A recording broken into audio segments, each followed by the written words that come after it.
Good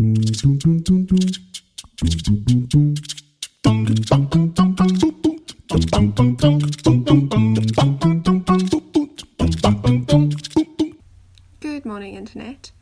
It has been a long time since I've done this, and it feels very weird to be doing it again, but I'm here with this video to let you know that I am hopefully back, and hopefully I'm going to be posting a lot more consistently than I have been.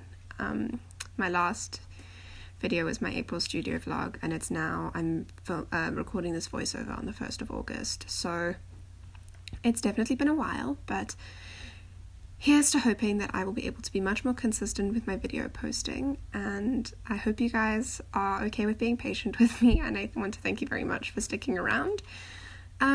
But yeah, let's get into this video. So the kind of premise of this video is basically my lack of knowledge in gouache paint, and that sounds really weird, but basically I am very new to gouache. I only recently started using it. I don't think I've been using it for any more than a year now, and in that time I've only probably used it about less than 30, maybe probably less than 20 times, so we are not experts here. This is definitely a beginner kind of experiment for me. I know pretty much next to nothing about the medium except the way that I like to use it so far. So basically that inspired this whole kind of painting series that I've done. So if any of you guys follow me on Instagram, you will know that a while back, probably about a month or so, I posted a couple pictures of these little small gouache paintings that I've done of little cottages and houses. So that's basically what you're seeing here. This is the first in the series that I did. I've done 4 of them so far, and got 1 in progress still going. So I basically wanted to create an opportunity for myself to learn more about gouache and to figure out what I'm doing, how to get it to work how I want it to, all that kind of stuff. And so from there I decided, okay, well, let me do a study instead of a more original kind of artwork, because I didn't want to have to go through loads of sketches. I didn't want to have to search for reference images forever and ever and use 25 different ones.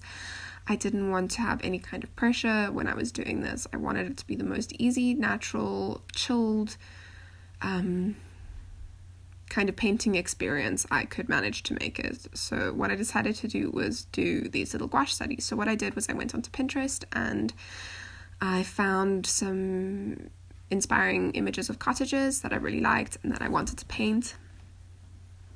And I basically went from there. I didn't do any pencil sketches. I just went in straight with gouache paint, a very light color that I knew I was going to use in the actual piece, so that if I went over it and it picked up a little bit, the painting wouldn't get grey or brown or muddied. So I basically then just kind of put in the basic areas of the painting. So I'd say, okay, the house goes here, this big rock / tree / whatever goes here, the horizon line's kind of here, and then I didn't do any more details than that. I didn't put windows into the houses, I didn't put individual trees. I just kind of broke everything down into areas and then started painting straight from there.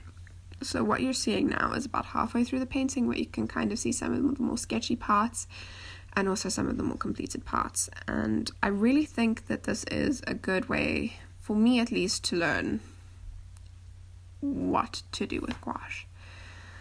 Because the first one turned out really well, and I think that's what really spurred me on into making a few more of them. But I also think the amount that I was painting with gouache was really helpful. So definitely, if you want to get better at using a medium or at anything that you want to do, if it's art related or any kind of thing related, is to practice as much as possible. So definitely put the hours in and you will definitely see the reward. The next thing I would suggest is doing it in a very low pressure environment. So pick something that you're very comfortable painting, or drawing, or I suppose it depends on what you're trying to learn, but pick something that you can already do. So I can already paint houses and I can already paint landscapes, so I wasn't challenging myself in terms of what I was drawing. So I think that would definitely allow me to focus more on the medium, and I didn't get stressed out because I couldn't draw something, or because I'd never drawn it before and I didn't understand it. So I definitely picked everything else that I was comfortable with, and then focused the challenging part of what I was doing was learning the new medium. Then, in terms of the paints that I'm using, these are the cheapest gouache paints that I have ever found. Basically, I went to P&A, or a local stationery store. It's not even an art store, so it's, you go there for like pens, pencils, binders, files, punches, that kind of stuff. And they do have a small art section in the shop, but it's nothing specialized. And I think this set was like 130 Rand. It's super cheap. There's like 18 colors in it. So literally they're nothing special. But they're all I need. I just need something to play around with. I need something that I don't feel scared of using, if that makes any sense. So I didn't want to invest in any paints and then be like, actually, you know what, I really hate this, and now I've spent all this money on it. Or the kind of opposite, where I've spent all this money on it, how am I supposed to use it now? It's too scary. So I went definitely for the cheaper option, and the quality's fine. It's not amazing. I mean, you can definitely tell the difference between using more expensive gouache and these gouaches, but it gets the job done and it's fine for what I need it to be. So that's kind of my second suggestion in learning how to use gouache specifically. I'm not sure if this works for all mediums, but cheap is fine. It'll get you to do what you need it to do. If you do want to spend a little bit more money on it, I would definitely suggest scaling down the amount of paints that you have. So if you get a cheap set, by all means get the 28, 34, I don't know what amount of paints these things come in, but get whichever size sets available to you, or whichever one you want. But if you're going to be investing a lot more money into it, then I would definitely suggest keeping it more pared down. So by that I mean investing in good pure primary colors, and then a black and a white. So with these super pure mixing colors, I think the Winsor & Newton Designers Gouache set is a very good example of this. It has very pure colors that will mix very well and be able to give you a wide variety of secondary colors from these three tubes of paint. So if you are looking to invest maybe in something more expensive, but you also don't want to go over the top, then I suggest getting less paints, and that's kind of where I am at the moment. So I have all of these colors of cheap paints that I kind of just use for like sketching or stuff that I'm not taking too seriously. But now that I've decided, I really enjoy gouache paints, it's something that I really want to continue to learn and improve my skills in, I've started investing in more expensive paints. So the first thing that I invested in was an expensive white, and I suggest this to anyone because gouache is great for things like adding highlights to watercolor paintings, or fixing mistakes in sketches, or whatever it is. It's incredibly versatile, and it's opaque, which is great because it means covering up is great, highlighting is great. So I would definitely suggest a tube of white gouache to pretty much any artist. Then the next color that I've invested in is a Prussian Blue, just because I absolutely love the color and I find myself using it for all of my shadows, all of my darker colors. I don't know if that's exactly what I'm supposed to be doing with the color, but it's what I use it for and I love it. And I definitely think that my next investment would be the primary colors, but I didn't really feel the need to do it just yet because I have the really cheap set and it's doing just fine for what I need it to do. And yeah, I learned quite a lot about gouache painting from this experience, and I'm really proud of what I've done. I think I have definitely improved so much from what I was doing before to what I am able to do now after having painted these. So studies are definitely a very important part of learning how to paint anything, or use any kind of medium.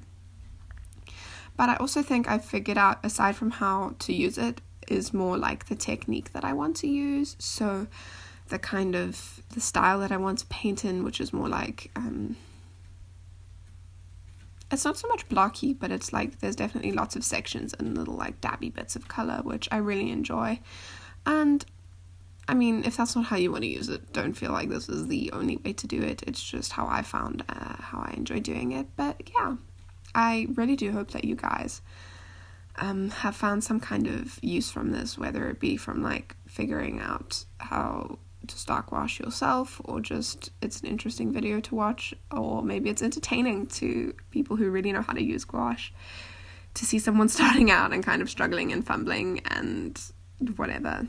But I hope you guys have taken some kind of something away from it, whether it's just enjoyment or actual useful knowledge. But if you have any questions, please feel free to ask them. I don't know if my answers will be the most helpful because I'm still so new, but I'd love to hear from you guys. And then over and above that, I hope you guys have a stellar weekend, day, night, evening, whenever it is that you're watching this. I hope you're having a stunning time, and I will see you guys very soon with my next video, hopefully in a week. This is the plan, and I'm keeping my fingers crossed, and I'm telling the internet because I want to keep myself accountable for it, because I know myself, I'll be like, oh, but no one will notice, but now you guys know, and you will definitely notice. I'll see you guys next week, and I hope you've enjoyed. Yeah, that's it from me. Bye.